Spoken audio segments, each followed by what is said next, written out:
I really got a terrible daughter-in-law, didn't I? That girl is useless, so there's no hope. When I left work early and entered the house, I could hear my mother-in-law's voice from the living room. I instinctively lowered my breath and listened carefully. I'm getting a huge inheritance, you know. Since I'm receiving it, there's no need to be stingy, right? After all, I'm doing most of the housework, you know. I even ironed that girl's shirts for her. Well, I have to admit, I'm doing it to spend her inheritance. But still, I'm doing it. It seems like she's talking about me. My mother-in-law is talking about me. But I'm taken aback by her tone. My usual mother-in-law is very kind and considerate, even taking the initiative with household chores. I've never heard her speak like this before. Calling me a bad daughter-in-law or useless? Was my mother-in-law always like this? And talking about an inheritance? Could she be referring to that thing I inherited from my aunt? I quietly approached the living room, concealing my footsteps and presence. If she didn't have an inheritance, that girl, I wouldn't have accepted her as a daughter-in-law. She's plain and uninteresting. She's the kind of daughter-in-law you can't brag about to the neighbors. It's all for the sake of money, isn't it? Endurance, it's all about endurance. During all this time, my mother-in-law had been constantly making derogatory comments about me. I wonder who she's talking to. I discreetly peeked inside and saw the person she was talking to. I gasped in surprise. And my mother-in-law, with a smirk on her face, said, "That's right," and clapped her hands. She passed away, leaving an inheritance for that girl. She was her niece, you see. But the truth is... I felt like screaming as my mother-in-law spoke, but I quickly covered my mouth. No way. Can that really be? My name is Arya. I'm a 28-year-old housewife. I met my husband Luke through a coworker's invitation to a group date. We got to know each other at the mixer, and we hit it off, starting a relationship. I lost my parents in an accident when I was young, and my father's sister, Caroline, raised me. Even though Aunt Caroline had gone through a divorce when she was young, she became a successful businesswoman and raised me with strict yet loving care. She put me through college, and when I received my first paycheck as a working adult, I treated her to a meal as a token of my gratitude. Around that time, Aunt Caroline was diagnosed with cancer. When we found out, it had already spread throughout her body, and there was nothing that could be done. She was given a short time to live. Aunt Caroline probably had a sense of what was coming. She entrusted her company to a trusted colleague, and there were no major disputes. Last year, Aunt Caroline passed away, and many people, including her employees and the company's legal counsel, attended her funeral. Arya, are you okay? Take a break for a bit. Luke, thank you. I had lost my only family member and was feeling worn out and down, but the one who encouraged me was my boyfriend at the time, who would later become my husband. He continued to support me, and he has been there for me ever since. Luke is truly kind. I want to spend the rest of my life with him. Afterward, he proposed to me, and I decided to get married. When we went to his house for the marriage proposal, my mother-in-law warmly welcomed me. If you, Arya, are willing to join our family, I would be very happy. She said it with joy and served tea. I had met my mother-in-law a few times before, and she had even visited our home when we were living together. However, I had never discussed my family before. So at this moment, I opened up and told her that both my parents had passed away, and my aunt, who had raised me, had also passed away last year. But my mother-in-law, without making a single unpleasant face, said, "It must have been tough," and she teared up as she comforted me. I felt relieved by her kindness. She was such a caring mother-in-law. So, Arya, my mom has been divorced for a while now. Since I became a working adult, she's been living alone. But last month, she had a fall and injured her leg. And I started worrying about her age. Arya, if it's okay with you, would you be willing to live with my mom after we get married? His proposal gave me a moment of hesitation. I had wanted to enjoy our newlywed life together, just the two of us. I wondered if I could manage living with my in-law. I'll take care of the household chores. Arya, it's okay for you to continue working, all right? I had wanted to keep working, so her offer was appreciated. Besides, my mother-in-law was a very kind and helpful person. I thought we might be able to make it work. With that in mind, I agreed to living together. And so the three of us started living together. Both my husband and I had busy jobs, but my mother-in-law graciously took care of the household tasks. She even prepared dinner for us before we got home, and I couldn't stop feeling grateful. We had been living like this for a while, but recently I started feeling that our place was too cramped. When we discussed our future, the idea of a slightly larger house came up. That's when we began considering moving to a new home. However, every time we discussed house options, my husband and mother-in-law started making demands for more upscale preferences. Thinking about having children in the future, it's better to have more rooms, right? And the living room should be spacious too. In that case, considering Mom's future and to prevent further injuries, wouldn't it be better to have a barrier-free design? If we do that, the house should be reasonably spacious inside as well. I'd also like to have a pantry, and maybe a kitchen with a counter. My mother-in-law and husband were enthusiastically making suggestions about the house. It seemed like the cost might be higher than I had initially thought. We do have some inheritance from my aunt, so we could cover it to some extent, but as I pondered this, my mother-in-law let out a somewhat troubled voice. Recently, there has been an increase in foreigners, and the security isn't great. Around here, the security is good and it's safe, isn't it? The location she pointed out on the map was a high-end residential area. I cautiously suggested that this might be a bit difficult, but my suggestion was met with a shake of the head. My mother-in-law expressed concern that if we had children and lived in an area with poor security, they wouldn't be able to play outside and it would be tough for them. She mentioned that I also had late work days, so it would be best to be in a safe place. She emphasized that she was thinking about my well-being, and my husband agreed with her. I want to protect my family. Let's move to a place where we can feel even a little safer. And so I was somewhat forcefully persuaded, and we ended up choosing a considerably expensive property. Then one day, I was feeling under the weather with a slight cold. Despite that, I had work that needed to be done, so I went to the office on a holiday. However, my fever started to rise around midday, and I began feeling dizzy, so I decided to leave work early. When I arrived home and opened the front door, I could hear my mother-in-law's voice coming from the living room. I really got a terrible daughter-in-law, didn't I? She's absolutely useless.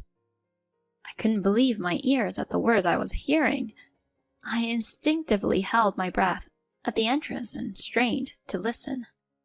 I mean, she's inherited a huge inheritance, so couldn't she be a bit more generous with the new house?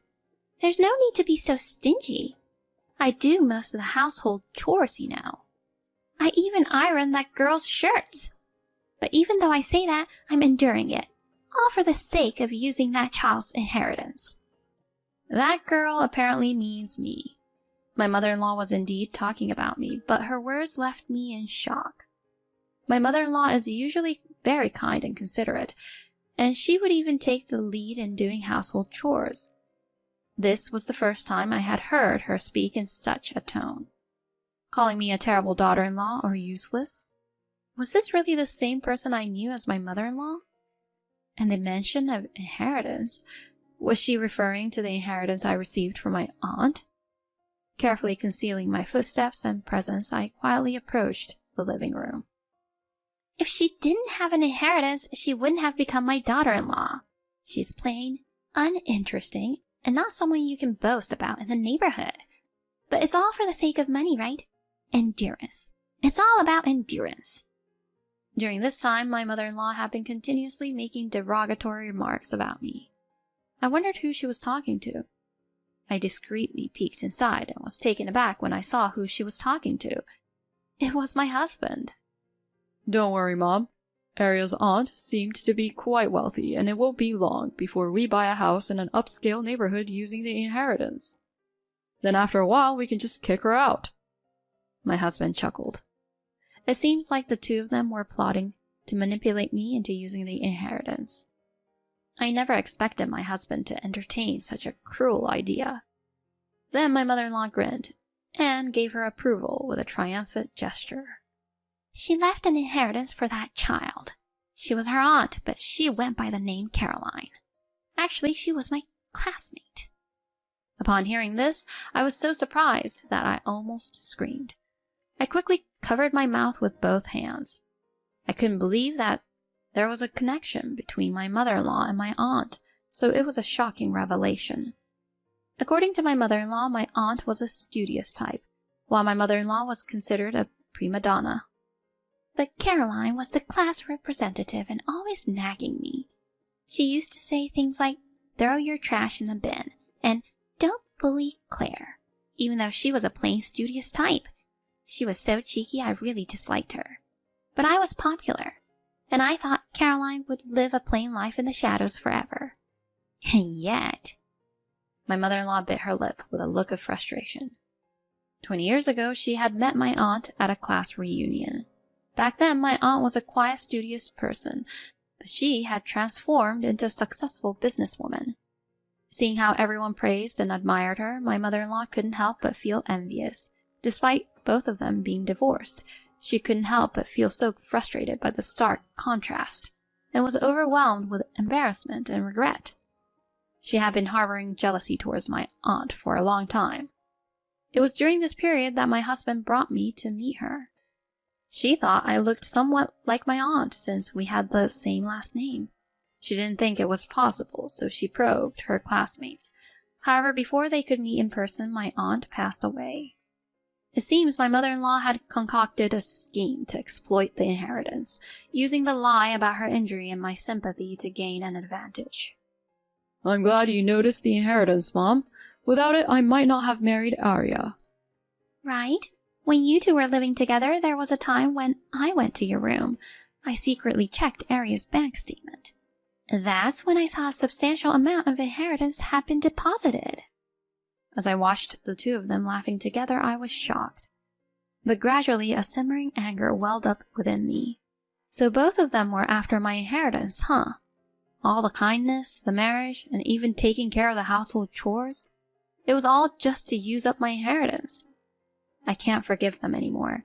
Just you wait. I'll pay you back double. No, I'll pay you back double.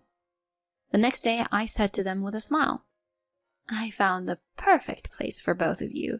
I've already paid the down payment. When I conveyed this to my mother-in-law and husband, they were overjoyed, exclaiming, It's a house in an upscale residential area. On moving day, I had to go to work in the morning due to job commitments, so I was out only in the morning. When I returned, all my belongings had been dumped in the trash area. Inside the house, the keys to the new home, the expensive furniture, my husband and mother-in-law's things, everything was gone.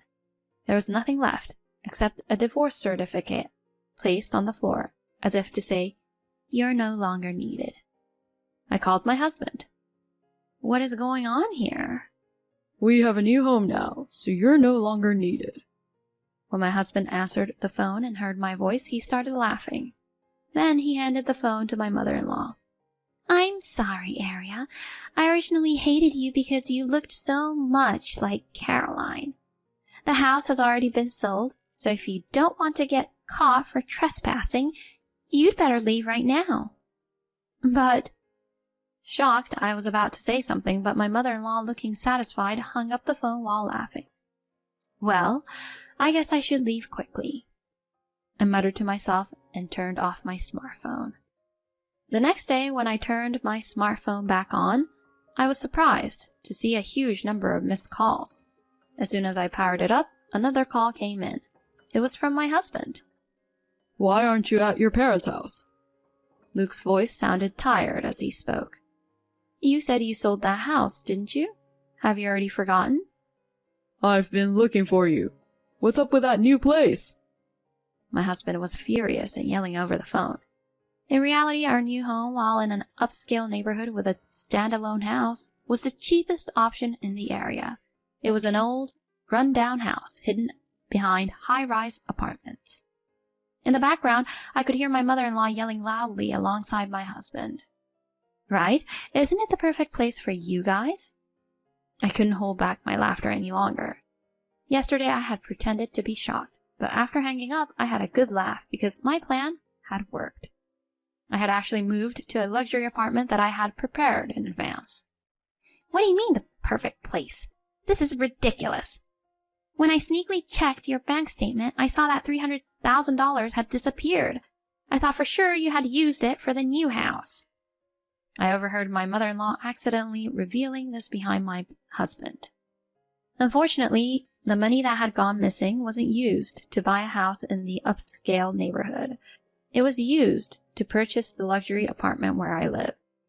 So it was all a false alarm, in other words. Oh, by the way, technically that house is my property. The rent will be paid to me as the owner. Well, as long as it can be covered by Luke's monthly salary, though. When I said that, my mother-in-law questioned my husband on the phone about what I meant. In reality, my husband earns less than me monthly. Furthermore, upon further investigation, I found out that he had been receiving a generous amount of child support from his biological father out of goodwill. While the support has stopped after he became an adult, my husband had a habit of spending that money recklessly. It seems he couldn't shake off that habit as he had debts before we got married. He proudly boasted about snagging a high-income wife among his friends, but as my mother-in-law scolded him, I asked my mother-in-law, "Can you, Mom, really criticize others?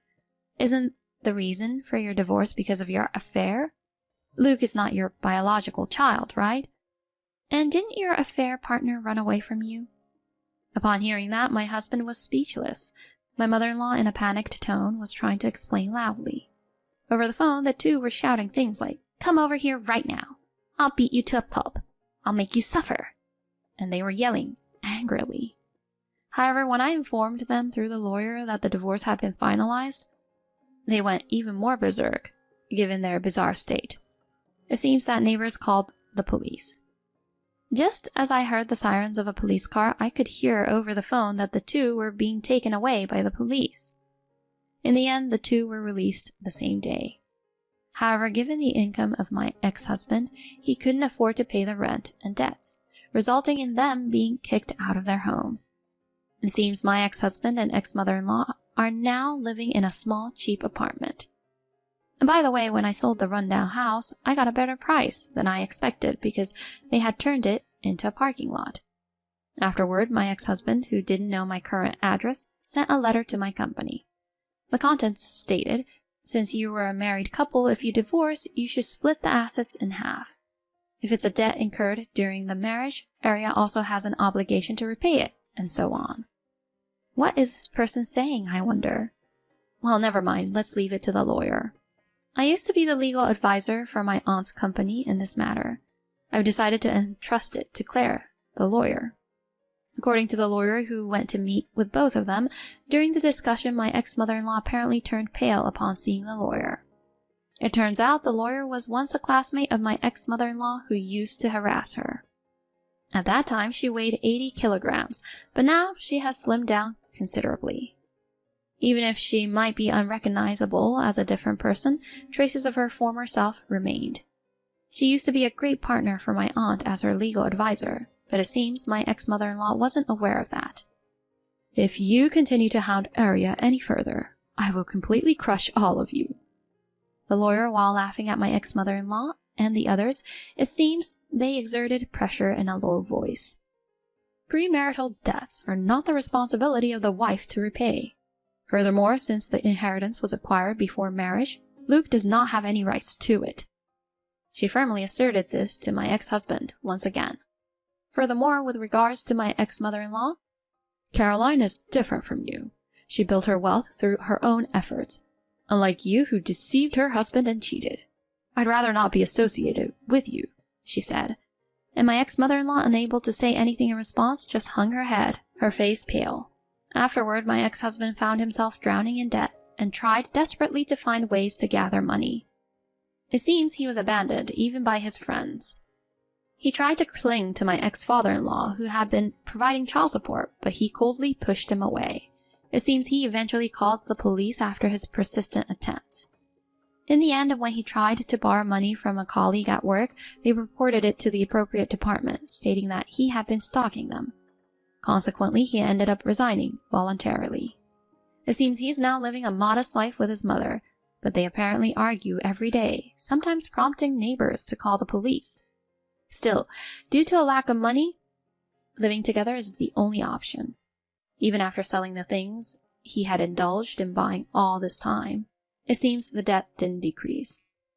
The two, who couldn't fully let go of the inheritance, came barging into my company, but of course, they were escorted away by the police. Afterwards, it was a relief that a lawyer worked to obtain a restraining order against them approaching me.